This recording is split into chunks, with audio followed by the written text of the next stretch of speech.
ସମ୍ବଲପୁର ଜିଲ୍ଲା ରେଢ଼ାଖୋଲକୁ ଦିନିକିଆ ଗସ୍ତରେ ଆସିବେ ରାଷ୍ଟ୍ରପତି ଦ୍ରୌପଦୀ ମୁର୍ମୁ। ଆସନ୍ତା 2 ତାରିଖରେ ରେଢ଼ାଖୋଲ ବ୍ଲକ କଦଳୀଗଡ଼ ପଞ୍ଚାୟତ କନ୍ଧରା ଭୀମଭୋଇ ସ୍ମୃତିପୀଠ ଏବଂ ଭୀମଭୋଇଙ୍କ ପ୍ରାପ୍ତିପୀଠ ମଧୁପୁରକୁ ପରିଦର୍ଶନ କରିବେ।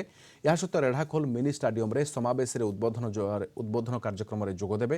ଏହାକୁ ନେଇ କନ୍ଧରା ସମେତ ରେଢ଼ାଖୋଲ ଅଞ୍ଚଳରେ ଖୁସିର ଲହରୀ ଖେଳିଯାଇଛି। आगामी मार्च 2 तारिख रे भारतर राष्ट्रपति महामहिम द्रौपदी मुर्मू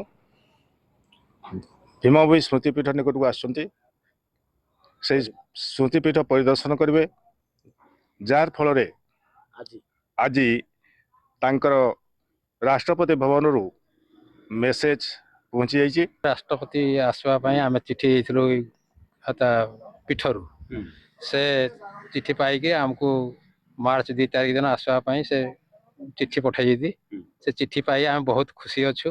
सन्थ कवि भीमभोई स्मृतिपीठ को महामहिम राष्ट्रपति गस्त को मार्च 2 तारिख को आसवा द्वारा आम महिमा धर्म साधु सन्त भक्त जगत पितामाता समस्त बहुत खुशी बहुत आनंद एवं स्वागत करुचु।